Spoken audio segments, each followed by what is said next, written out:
Hello साथियों, नमस्कार। आज हम लोग बात करेंगे बौद्ध संगीतियों के बारे में। संगीतिया क्या होता है? तो किसी भी धर्म के जो प्रथाएं होती है ना, जो परंपराएं होती हैं, उनको एक स्थान पे संकलित किया जाता है, यानी कि जो सभा होती है उसी को संगीति कहा जाता है। अगर बौद्ध धर्म की बात करें तो बौद्ध धर्म में ऐसी 4 संगीतियां हुई।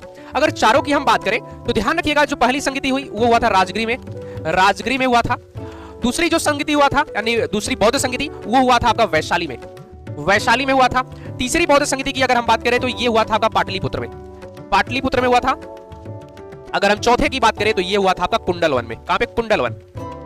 अब इसके समय को याद कर लीजिएगा आप लोग। पहला जो हो जाएगा वो आपका हो जाएगा 483 बीसी में, जब बुद्ध की मृत्यु होती है। जो दूसरा वैशाली में हुआ था वो 383 में हुआ था बीसी, और जो तीसरा हुआ था हमारा वो हुआ था 255 बीसी में। फिर अगर हम बात करें चौथे की, तो जो चौथा हमारा हुआ था कुंडलवन में, जो हुआ था, कुंडलवन की बात की जा रही है, कुंडलवन में जो हुआ था वो प्रथम सदी में हुआ था। क्या है? प्रथम ईस्वी बोल सकते हैं, सदी बोल सकते हैं। ओके, प्रथम सदी। अब देखिए, ये सारे क्वेश्चन पूछे जाते हैं। एक क्वेश्चन और यहाँ पे पूछा जाता है कि राजा कौन था। तो ध्यान रखिएगा, राजगिरी में जो था वो अजातशत्रु था। अजातशत्रु। फिर अगर हम बात करें दूसरा जो था वो था आपका कालाशोक।